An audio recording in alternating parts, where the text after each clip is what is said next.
If you hold XRP, you absolutely need to be paying attention to this volatility metric that is signaling a huge move right around the corner.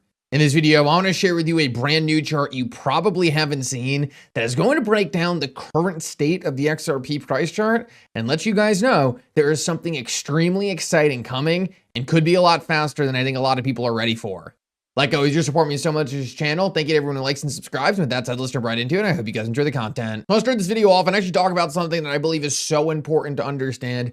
There is a lot of talk right now, especially with our friend Joe Lubin doing a bit of a lap, talking about how Swift and all these other big banking institutions are going to be moving to an Ethereum-like technology. And a lot of people have been sending me these videos and saying, Mickle, what's this about? Is Ethereum going to win the banking sort of corporate chain vision for the future of blockchain technology?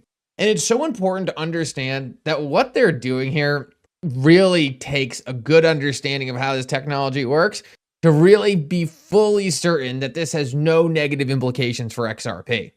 The truth is what the Ethereum Foundation is doing and what Consensus are doing is going to some of these banking institutions and helping them build private networks, private chains with the Ethereum technology.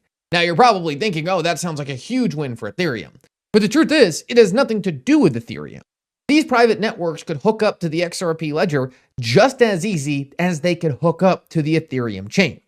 In my opinion, it actually disproves one of the biggest potential catalysts for Ethereum and actually puts it in favor of the XRP ledger. The truth is Ethereum was always meant to be this app store that everyone was building on. That everyone would show up, bring their project over to Ethereum, and build their chain on top of ETH. But what we've seen recently is actually the opposite is true.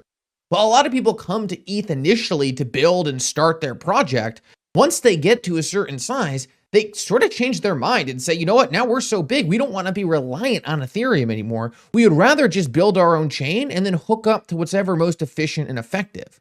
What we've seen more than ever is chains are actually migrating off of Ethereum because the successful ones get so large, they would rather just do things on their own and have their own way of essentially running their own infrastructure. And the ones that sort of don't really ever materialize into anything, they kind of just become ghost liquidity and take up space on the Ethereum network.